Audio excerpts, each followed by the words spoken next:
Welcome everybody students. आज हमारा topic है ओपन कोयल हेलिकल स्प्रिंग और इसमें हम लोग डिटरमाइन करना चाहते हैं axial deflection and angle of twist. तो ये ओपन कोयल हेलिकल स्प्रिंग का एग्जांपल हमने लिया है, शॉक ऑब्जर्वर का स्प्रिंग है, मोटरसाइकिल का शॉक ऑब्जर्वर है, उसमें ये स्प्रिंग लगी हुई है ओपन कोयल हेलिकल स्प्रिंग। इसमें जो हेलिक्स एंगल होता है वो ग्रेटर देन 10 डिग्री होता है और जो ये कोयल है उसका एंड जो होता है वो आप देख रहे हैं यहाँ, ये एंड और ये एंड दोनों एंड जो होते हैं वो फ्लैट, मतलब उसको एकदम फ्लैट कर दिया जाता है और यहाँ पर ऐसे ये एंड में लास्ट में बिल्कुल स्ट्रेट हो जाता है स्प्रिंग एक्सिस से 90 डिग्री एंगल बनाता हुआ लास्ट में, बाद में बीच में सब जगह वो हेलिक्स एंगल बना रहा है। तो इसको दिखाने के लिए यहाँ पर एक ये आप देखिए ये एक हेलिक्स एंगल, एक ये ड्रम है स्मॉल डी स्टार डायमीटर का और इस वायर जिससे स्प्रिंग बनी हुई है उसका डाया मान लो डी है, स्मॉल डी। तो ये देखिए आप यहाँ पर एक ये हेलिक्स, इसको स्प्रिंग को अगर कहीं से भी देखें आप, इसको मैं चारों तरफ से घुमा रहा हूँ पूरा, तो ये आपको एक जैसा दिखेगा। एक तो ये इसमें की पॉइंट है। तो यहाँ पर ये जो स्प्रिंग है ये ऐसे जा रही है ऊपर की तरफ और ये जो एंगल है ये अगर यहाँ से एक इधर इससे एक हॉरिजॉन्टल लाइन लें तो हॉरिजॉन्टल लाइन से ये जो एंगल बना रही है स्प्रिंग, ये वाला है जो इसका ये स्प्रिंग जितना एंगल बना रही है उसको हेलिक्स एंगल बोलते हैं। तो ये देखिए ये एक स्प्रिंग का एग्जांपल है, इसी का यहाँ पर एक ड्राइंग बनाया हुआ है। ये अगर इसको इसी स्प्रिंग को अगर यहाँ से कट कर दें, बिल्कुल मिडिल से अगर कट कर दें तो जो इसका आगे वाला जो पोर्शन है अगर उसको हटा दें तो हमें ऐसा ड्राइंग मिलेगा। इसमें जो यहाँ से स्प्रिंग ऐसे जब आगे की तरफ टर्न लेती है वो वाला ड्राइंग नहीं है। यहाँ से कट, ये जो कट गई है स्प्रिंग यहाँ से क्रॉस सेक्शनल है वो अलग कलर से, बैक साइड जो है स्प्रिंग का ये येलो कलर से दिखाया है। ये फ्लैट एंड है, देखिए आप यहाँ पर इसका जो है ये ऐसे, ये तो यहाँ से लास्ट में यहाँ डाया ज़्यादा है, यहाँ पे बिल्कुल डाया जीरो हो गया है। ऐसे करके इसका एंड कर देते हैं स्प्रिंग का। अब इसमें सबसे पहले हम लोग एक इन चीज़ों को समझना चाहते हैं कि इसमें इसका लेंथ जो होता है वो कैसे निकलता है। तो यहाँ से हम लोग इसका सिर्फ एक इसके ऊपर हम लोग फोकस करते हैं, सिर्फ इसका एक टर्न ले लेते हैं। एक टर्न के ऊपर अगर हम लोग फोकस करें तो आप देखेंगे जैसे मान ली यहाँ से मैंने इसको ऐसे यहाँ से पकड़ लिया, एक ही टर्न पर हम लोग फोकस करते हैं और ये हमें जब यहाँ पर मिल जाता है वापस तो यहाँ पर भी मैं ऐसे हाथ लगा देता हूँ, यहाँ पर एक उंगली लगा दिया मैंने। अब आप देखिए इसमें ये टर्न दोबारा से देखिए इसको, ये ऊपर की तरफ जा रहा है और ये फिर वापस ऊपर। तो ये अगर इसका एक ड्राइंग बनाए सिर्फ एक टर्न का ड्राइंग, तो एक टर्न का ड्राइंग ऐसा भी हो सकता है कि जैसे ये आप देखिए अगर आपको ये जैसे ऐसे जा रहा है ऊपर और फिर वापस दूसरा ऊपर भी जा रहा है, तो इसी का ड्राइंग यहाँ पर बनाया हुआ है। एक टर्न है, ये ऐसे जाता है और हेलिक्स एंगल अल्फा से ये भी ऊपर जाता है। और ये जो ऊपर जा रहा है मान लो इसको अगर मैं ऐसे इसको वापस नीचे कर दूँ और इसको एक ही प्लेन में ले लूँ, तो एक प्लेन में लेने के बाद ये हमें ऐसा दिखेगा। हम लोग ये निकालना चाहते हैं कि इसका लेंथ कितना होता है। अब जब ये जो क्लोज कोयल हेलिकल स्प्रिंग होती है तो ये जो टर्न होता है बिल्कुल फ्लैट होता है। जो अगर ये हॉरिजॉन्टल लाइन खींचे तो उसी प्लेन में ये रहता है, लेकिन ये वाला जो अभी जो अगर ये जैसे इसी प्लेन में है, ये टर्न इसी प्लेन में, लेकिन जब ये बाद में ये टर्न जब ओपन कोयल हेलिकल स्प्रिंग होती है तो ये ऐसा हो जाता है, इस एक्सिस के साथ एंगल बनाता है अल्फा, तो ये इस प्लेन में। तो अब ये जो लेंथ है, ये वाली लेंथ और ये वाली लेंथ इक्वल नहीं होती। इसको निकालने के लिए मान लो इसको, ये जो आपका टर्न था इसको अगर हम लोग खोल देते हैं तो ये हमारे यहाँ पर ये वाला जो टर्न है वो यहाँ पर मिल जाएगा। सपोज ये भी अननोन लेंथ है, हमें इसका लेंथ पता नहीं है, और ये जो यहाँ से सेंटर से यहाँ तक का डिस्टेंस है वो आर है। तो ये जो जब हॉरिजॉन्टल रहता है ओपन कोयल हेलिकल स्प्रिंग में, हम लोग इस प्लेन को ऑलमोस्ट हॉरिजॉन्टल मान सकते हैं। तो हॉरिजॉन्टल रहता है तो इसकी लेंथ होती है 2πr। अगर इस लेंथ को अननोन मान लें तो यहाँ पर अगर हम लोग निकालें तो 2πr अपॉन कॉस अल्फा जो होगा वो अननोन लेंथ होगा, या cos alpha is equal to 2πr upon unknown. तो अननोन जो हो जाएगा 2πr अपॉन कॉस अल्फा एक वन टर्न के लिए।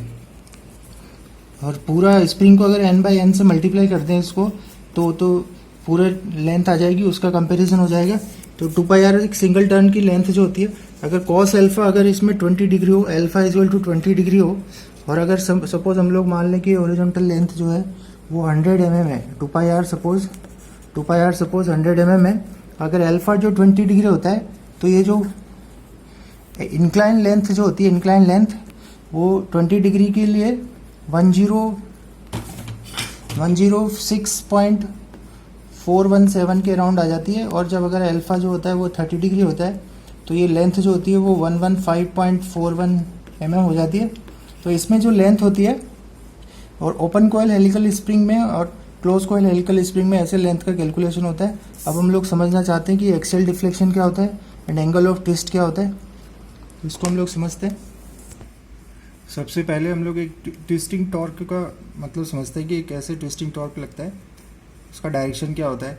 तो यहाँ पर देखिए, अगर मान लो हम लोग ये क्लोज कॉइल हेलिकल स्प्रिंग लिया हुआ है, उसमें आप देखेंगे ये जो प्लेन के टर्न है ऑलमोस्ट हॉरिजॉन्टल है। अब इसमें ये देखिए, आप यहाँ पर मान लो सपोज इसके बिल्कुल मिडिल से इस स्प्रिंग को यहाँ से ऐसे स्प्रिंग बना लेते हैं हम लोग। तो इसमें जो मिडिल होता है, बिल्कुल मिडिल से जो एक्सिस निकलती है वो एक्सिस जो लोड लगता है उसी एक्सिस पर लगता है। लोड जो लगता है वो जो स्प्रिंग की एक्सिस होती है उसी के ऊपर लोड लगता है। अगर लोड की वजह से अगर हम लोग कहीं भी इस स्प्रिंग को कहीं भी कट करें, जैसे ये स्प्रिंग है इसको कहीं से भी कट कर दें, कहीं भी वो जो अगर कट लगाएंगे आप, तो आपको जो होता है वो जो कट करेगा प्लेन कहीं से भी, वो आपको बिल्कुल सर्कुलर कट देगा, सर्कुलर कट। लेकिन अगर ये प्लेन अगर इंक्लाइन होता और आप ऐसे कट करते तो आपको जो होता है सर्कुलर ना होकर के इलिप्सॉइडल कट मिलता। लेकिन अभी यहाँ क्लोज कॉइल में तो बिल्कुल एकदम आपको जो कट मिलता है वो एकदम सर्कुलर मिलता है। तो ये सर्कुलर कट, और ये जो यहाँ पर W लोड लग रहा है, कैपिटल W, तो और यहाँ से यहाँ तक का डिस्टेंस है R, स्प्रिंग वायर का जो सेंटर है, और यहाँ जो स्प्रिंग एक्सिस है दोनों के बीच का डिस्टेंस R है। तो यहाँ पर जो ट्विस्टिंग टॉर्क जो डेवलप होता है, ये इसमें क्या होता है, जब ये ऐसे लोड लगता है तो हर एक वायर इसके हर एक कहीं से भी कट करो उसके ऊपर। सपोज उसका एक ड्राइंग बनाए हम लोग, एक जैसे सपोज ये जो कट सेक्शन था वो ऐसा था, और यहाँ पर जब लोड लगता है W, तो यहाँ पर एक हर जगह ये जो पोर्शन है ऐसे ट्विस्ट करने लग जाता है।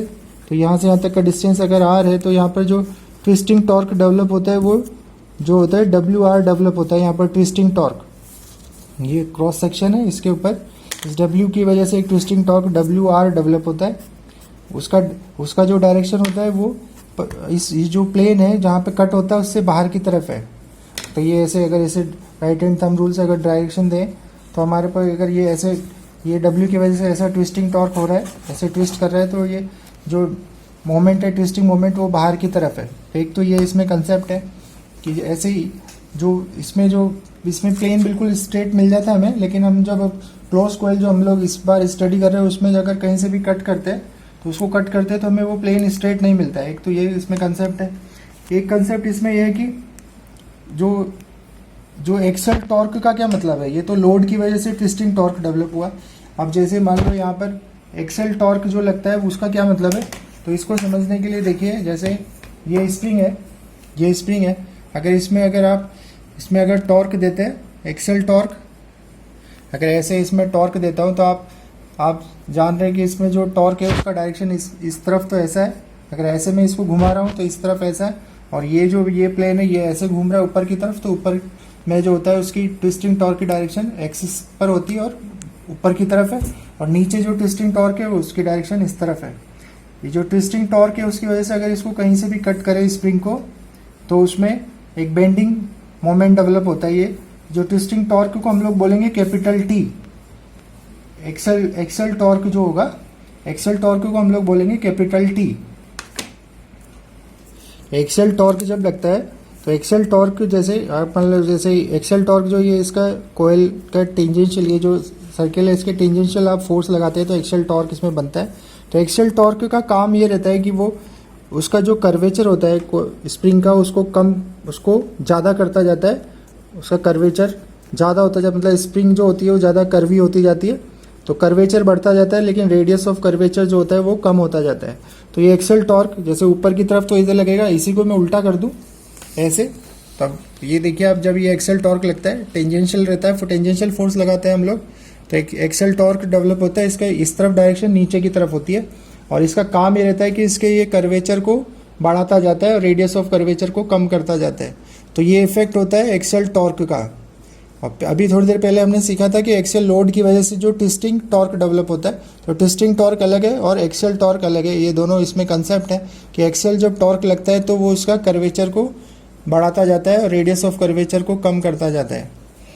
तो ये यहाँ से इसके बाद हम लोग इसको सॉल्व करते हैं। तो क्लोज कोयल का वापस से दोबारा से देख लिया, इसको दोबारा से समझते हैं वापस। तो इसमें अगर हम लोग सपोज यहाँ कट करें या यहाँ कट करें तो हमें ये ड्राइंग ऐसे मिलता है, कहीं से भी कट करें हमें एक सर्कुलर क्रॉस सेक्शन मिलेगा ये ऐसे कट करने से। और यहाँ पर ये जो सेंटर पर लोड W लगा हुआ है, तो यहाँ W लगा हुआ है तो इसमें एक ट्विस्टिंग मोमेंट आता है, उसका वैल्यू होता है WR। और अगर इसी स्प्रिंग पर अगर हम लोग ट्विस्टिंग मोमेंट भी लगा दें, एक्सियल टॉर्क जिसको बोलते हैं एक्सियल टॉर्क लगाएं, T लगा दें एक्सियल टॉर्क, तो उस T की डायरेक्शन होगा इस तरफ, जो क्रॉस सेक्शन है उसमें नीचे की तरफ जो होगा, अगर कर्वेचर कम कर रहे हैं तो T जो होता है नीचे की तरफ लगता है, इसको एक्सियल टॉर्क बोलते हैं T। और ट्विस्टिंग मोमेंट जो होता है वो इस लोड W की वजह से एक ट्विस्टिंग मोमेंट आता है। ये जो ड्राइंग है इसी का अगर साइड व्यू देखें तो ये स्प्रिंग है, यहाँ पर ये स्प्रिंग आ रही है, इस तरफ से स्प्रिंग है, अगर यहाँ से ये कट कर दिया गया है तो ये जो एक्सियल टॉर्क है वो नीचे की तरफ है T।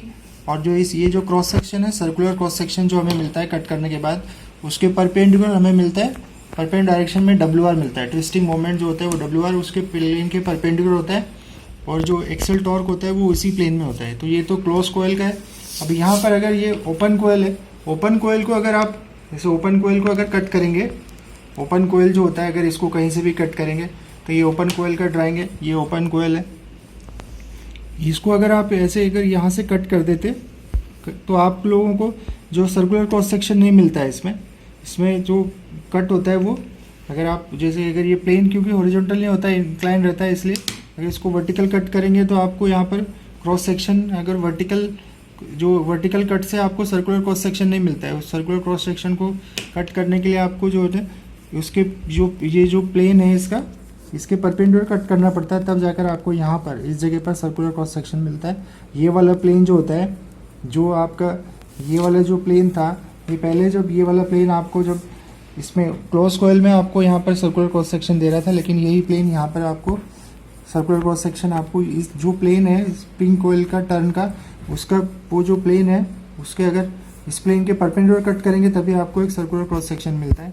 तो यहाँ पर सर्कुलर क्रॉस सेक्शन, तो इसी को यहाँ पर सर्कुलर क्रॉस सेक्शन के परपेंडिकुलर जो डायरेक्शन होती है उसमें और उस प्लेन में हम लोग टॉर्क को निकालेंगे। लेकिन आप जानते हैं कि जो ये एक्सियल टॉर्क होता है, एक्सियल टॉर्क जो कोई सा भी स्प्रिंग हो, इसको